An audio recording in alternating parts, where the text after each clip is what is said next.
everyone, and welcome to our podcast. My name is Eugene, and I will be your podcast host. Joining me today are Fida, our tourist representative, Mois, our local business operator representative, Adlin, our government representative, Farisha, our environmental activist, and finally Aisha, who will be sharing the global perspective with us. Today we are discussing tourism economics in Pulau Langkawi, Kedah. Our destination faced major challenges such as overcrowding, rising price, environmental damage, and income inequality. We will analyze this issue using microeconomics, macroeconomics, and sustainability perspective. Each of our team members at here will share their views based on their role as a key stakeholder.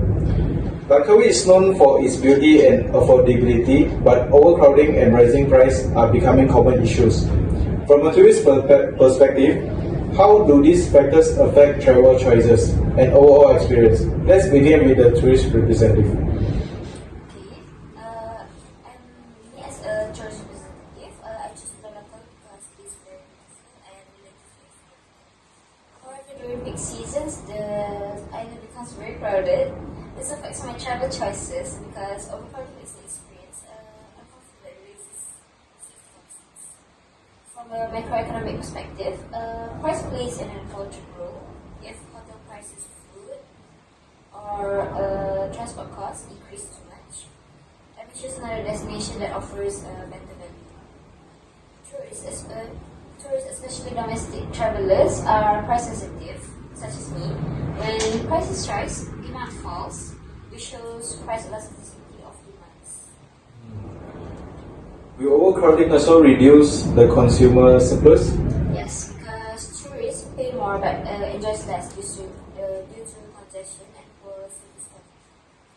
As a tourist, I hope the government can better manage visitor numbers, improve safety, and promote off-peak travel or alternative attractions to improve the overall experiences. Alright, thanks. From a local business perspective, how are rising costs and higher living expense affecting your business operations and pricing decision in Pulau Langkawi? Right, thank you, Moderator, for question. As a local business operator in Pulau Langkawi, tourism is our main source of income, but running a business has become more challenging.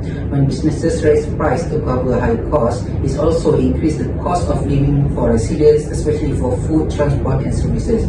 Our production costs are increasing. These include food supplies, food, electricity, rent, and worker salaries. Labor shortage during peak season also force us to pay higher wage. To maximize profit and cover this cost, businesses adjust price, especially during high demand periods. This is a pricing strategy based on demand and seasonality. However, competition among hotels, restaurants, and tour operators limit how much can increase price. If prices are too high, tourists may choose other destinations. As a local business perspective, will you encourage to invest in sustainability? If yes, what will you invest?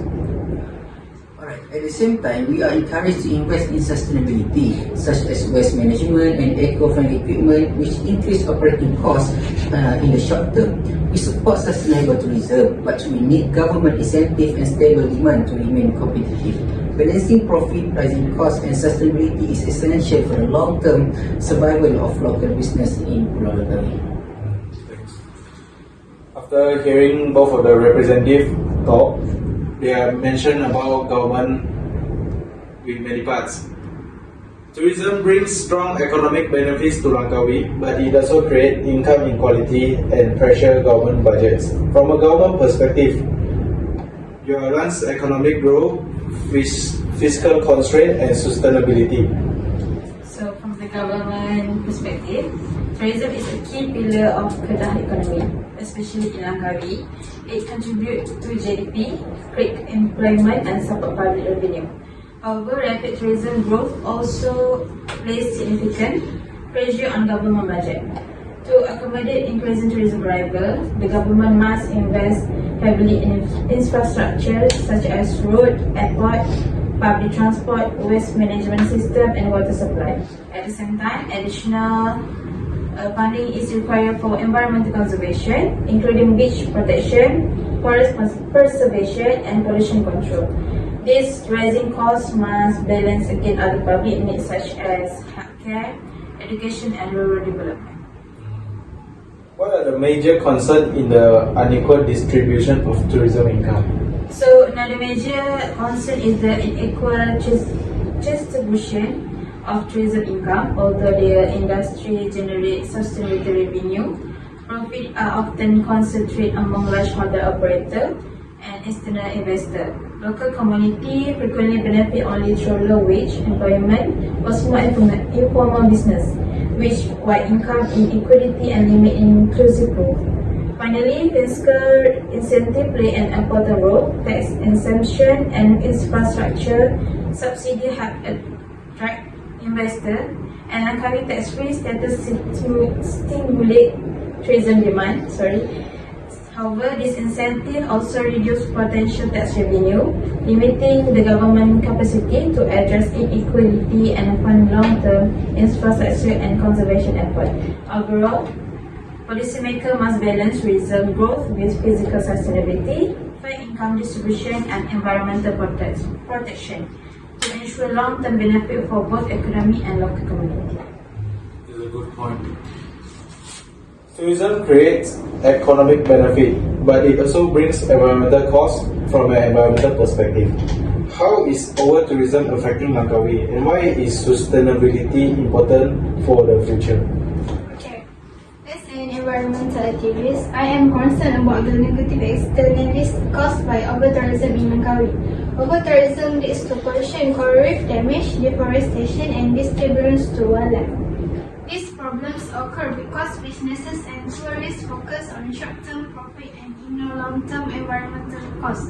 This situation is a market failure because the true cost to the environment is not included in tourism price. Langkawi has carrying capacity, which means there is a limit to the number of visitors the island can support. During peak seasons, this limit is exceeded. While short-term profit increase, the environment deteriorates, which will eventually reduce tourism demands in the NGO future. I would like to ask, what's the meaning of NGO? NGO means non-government organizations. Non-government organizations such as WWF, Worldwide Fund for Nature, help address this issue by protecting coral reef, conserving mangrove.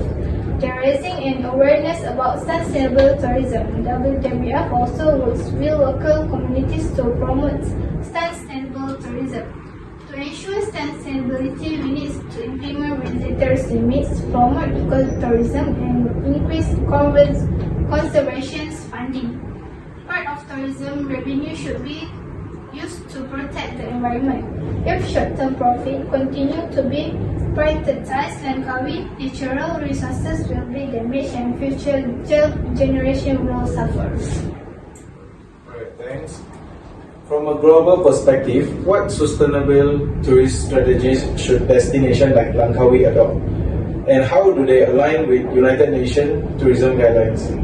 Okay, from a global perspective, tourism destinations like Langkawi must align their development with the United Nations Sustainable Development Goals, especially SDG 8, SDG 12, and SDG 13. SDG 8 focuses on decent work and economic growth. Sustainable tourism creates long-term jobs for local communities without damaging natural resources. SDG 12 promotes responsible consumption and production. This is where carrying capacities becomes important by limiting tourist numbers to prevent overuse of the environment and the infrastructure. SDG 13 emphasizes climate action. Tourism must reduce environmental damage and protect natural ecosystems. Globally, UN tourism guidelines show that many destinations apply sustainable tourism frameworks. One effective strategy is introducing a small environmental tax per tourist to create an eco-tax fund. This fund can support essential services and environmental conservation, such as protecting beaches, marine life, and forests. Another important approach is community-based tourism, where local communities benefit directly while preserving culture and the environment. Overall, by applying carrying capacities management, ecotourism taxes, and community-based tourism, destinations can achieve a long-term economic growth while protecting the environment for the future generations. Alright, thank you. Now is the Q&A session for all of you all and here, all the representatives. We will start from the tourism representative.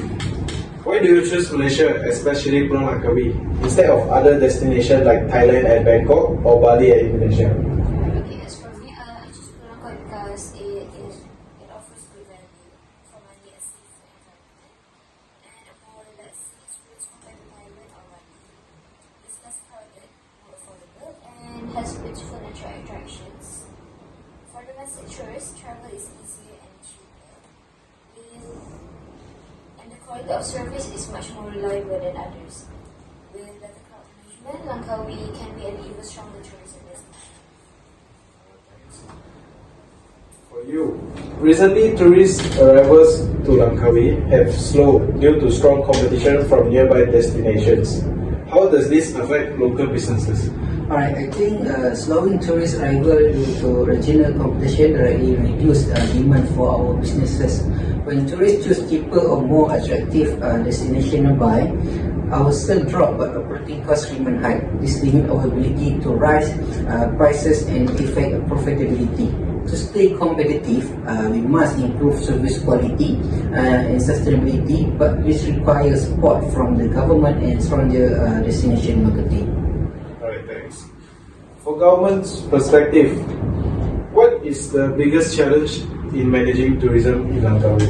So the biggest challenge is actually balancing tourism growth with limited government budget, fair income distribution, and environmental protection. While tourism boosts GDP and jobs, is also increased spending on infrastructure and conservation, contribute to higher living costs, and often benefit large investors more than local communities. Right, thanks. For you, Varisha, how can local business in Langkawi balance the need for profits with the needs to protect the environment from the negative effects of over-tourism? Okay. Local business in Langkawi play a key role in both driving and mitigating the effects of tourism.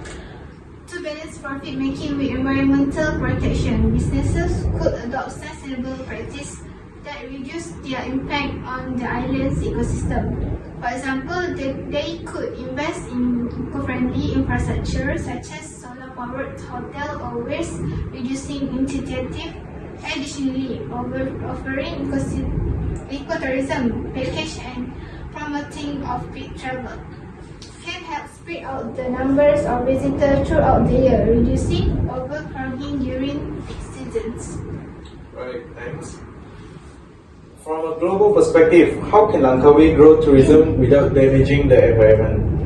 Okay, Langkawi can grow tourism sustainably by following UN guidelines, limiting visitor numbers, using ecotourism taxes, and protecting natural resources. So economic growth and environmental protection can happen together. Okay. Thank you for everyone for listening our podcast. That's all from us. Bye bye.